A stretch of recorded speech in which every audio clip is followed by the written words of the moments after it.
Once upon a time, in a small town surrounded by green hills, there was a boy named Leo. Everyone in the town called him the boy who couldn't stop thinking. Even when the birds were singing or the wind was blowing softly, Leo's head was full of noise, a storm of thoughts that never stopped. He worried about everything, about school, about what people thought of him, about mistakes he made long ago. Sometimes he even worried about worrying. No matter how hard he tried, Leo couldn't find peace.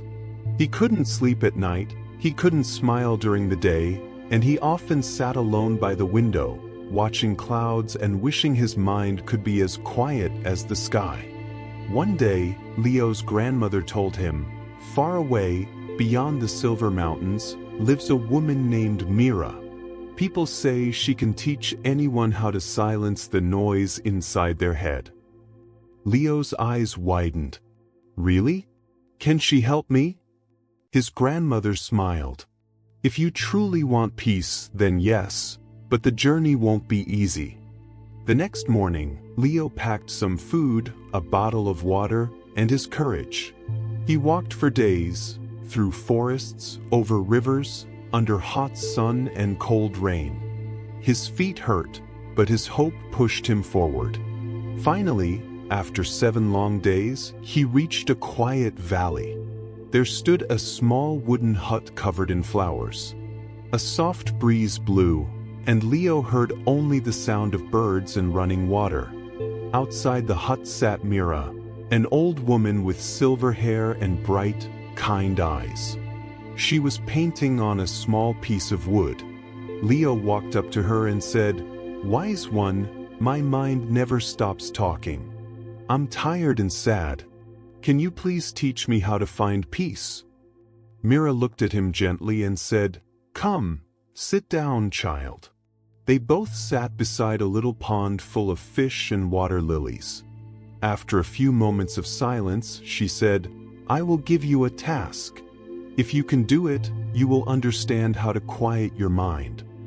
She handed Leo a small bell tied to a thread. The bell made a soft sound when it moved. "Hold this bell in your hand," she said. "Now walk from here to the top of that hill and back. But remember, if the bell makes even a single sound, you must start all over again." Leo looked surprised but nodded. He took the bell and began to walk. The path was full of stones and roots. He had to move slowly, carefully, watching every step. People in the village saw him walking with full focus and whispered, "Look at that boy. What's he doing?" But Leo didn't look up. He didn't hear them. He was only thinking about keeping the bell quiet. After a long time, Leo came back, smiling proudly. "I did it. The bell didn't ring even once." Mira smiled softly. "That's wonderful. But tell me, Leo, what did you see on your way?" Leo blinked. "I didn't really see anything. I was too busy watching the bell." Mira nodded.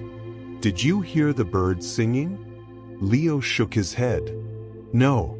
She smiled again. "And that, my child, is what your mind is like. When you only chase your thoughts, you miss everything beautiful around you." Leo looked down, confused. "But I was focusing hard. Isn't that good?"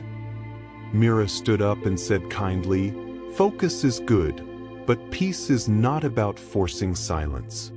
It's about listening without being carried away. When you hear the bell, you must not fight it. You must simply notice it and let it go." She gave Leo a second task. "Now walk again, but this time, don't worry if the bell makes a sound. Just walk, breathe, and enjoy everything you see." Leo started walking again. The breeze touched his face and he smiled. He saw children playing by the stream, birds flying high, and flowers dancing in the wind.